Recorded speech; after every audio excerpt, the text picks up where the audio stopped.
자, 이번 시간에는 환율이 왜 정책으로 통제할 수 없는지에 대해 알아보겠습니다. 이것은 특정 정책이나 인물 또는 국가 평가를 하는 게 아닙니다.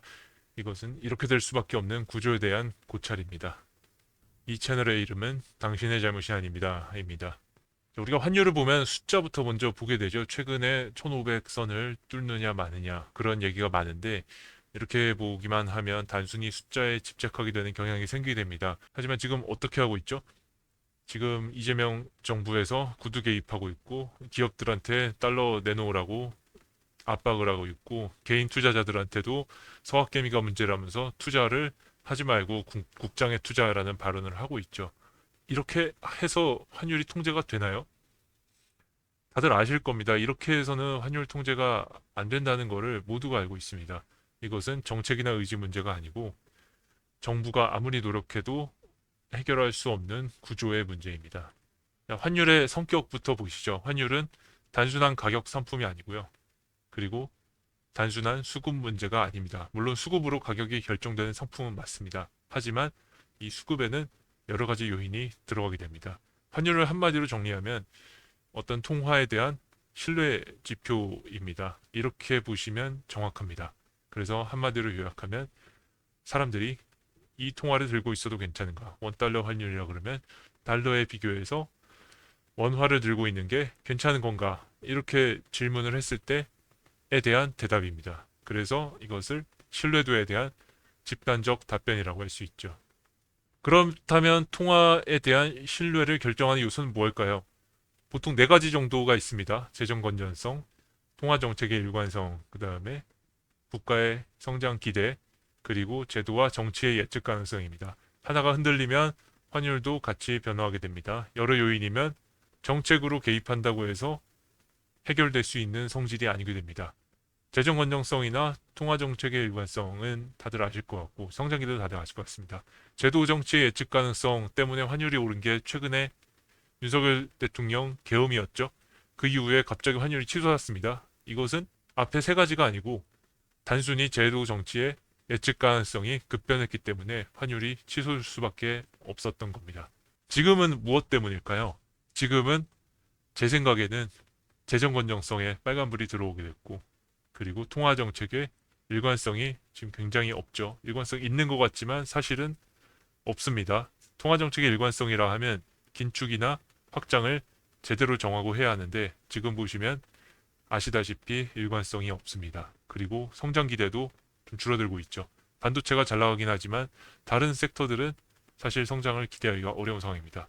그래서 윤석열 정부의 계엄 이후에 발생한 환율 상승은 네 번째 제도 정치의 예측 가능성에서 기인한 것이고 현재의 환율 상승은 앞에 세 가지에 기인한 것입니다. 그래서 원인이 다르지만 결과는 같게 나타나게 됩니다. 하나가 흔들리면 환율이 변한다고 했죠. 윤석열 정부 때는 제도 정치 예측 가능성 하나 때문에 흔들렸기 때문에 환율이 바로 돌아왔습니다. 물론 뭐 이재명 정부에서 잘한 것도 있겠지만 일단 하나만 흔들렸기 때문에 어느 정도 돌아올 수 있었던 거고요. 지금은 어떤가요? 세 가지가 동시에 일어나고 있습니다. 정책을 아무리 개입해도 힘든 상황입니다. 현재 구조는 이렇습니다. 현재 경제 상황은 어떻죠? 돈을 풀어야죠. 이번을 보시면 고환율 때문에 자본이 유출되기 때문에 금리를 올려야 합니다. 지금 우리나라 기준금리가 미국보다 낮아진 지가 한참 됐죠. 근데 물가를 잡아야 하고 자본 유출 방지하기 위해서 금리를 올려야지만 지금 할 수가 없습니다. 경기가 굉장히 둔화됐고 소비가 감소했고 가계대출 많고 좀비 기업들 많죠. 이것을 살리기 위해서 아니죠. 살리는 것도 아니고 목숨만 부지하기 위해서 돈을 계속 풀고 있습니다. 이렇게 되면 어떡하죠? 한쪽에선 돈을 풀어야 하고 한쪽에선 돈을 줘야 하는데 절대로 양립할 수 없는 구조입니다. 왜 정책 개입으로 안 되냐? 돈을 푸는데 환율을 잡겠다는 것은 비유를 하자면 물을 부으면서 수위는 낮추겠다는 말과 똑같습니다. 시장은 이 모순을 이미 알고 있죠. 구두 개입 굉장히 많이 하죠. 사실상 거의 구두 개입입니다. 그리고 눈에 안 보이게 연기금 동원하고 이런 걸 하지만 효과는 별로 없죠. 구두 개입이나 어떤 개입이 유의미할 수 있는 조건은 뭘까요? 실제 행동이 뒤따를 수 있다는 믿음입니다. 아무리 때릴 거야 했는데 얘가 안 때린다고 생각하면 겁을 먹지는 않죠. 시장이 질문합니다. 너 긴축할 수 있냐? 너 이거 경제 상황 버틸 수 있냐? 우리나라는 지금 긴축할 수 없죠. 우리나라 경제 상황 버티기 힘들 것 같습니다. 해외 투자 자제 발언하죠. 허각개미가 문제고 개인들의 환전이 너무 많아졌기 때문에 이거 하지 말고 국장에 넣어라, 코스피에 넣어라. 그래서 코스피도 올리고 있죠. 개미들 끌어들이려고. 기업 환율 관리 압박합니다. 기업이 달러를 쌓아놓지 말고 원화로 얼른 환전을 해라 하고 있습니다. 실제로 압력에 못 이긴 기업들이 그렇게 하고 있고요. 근데 시장은 이것을 이렇게 받아들입니다. 자본이 한국에서 떠나고 있다는 신호. 이것은 통제된다는 신호가 아닌 신뢰 붕괴의 신호입니다. 앞 슬라이드에서 말씀드렸듯이 이런 해외 투자 자제 발언이나 기업 압박을 하는 게 통하려면 정책의 일관성을 보여줘야 합니다. 여차하면 금리를 올릴 수 있다는 신뢰를 줘야지, 그런 신뢰가 없다면 이런 발언들은 오히려 자본 유출을 부채질하게 됩니다.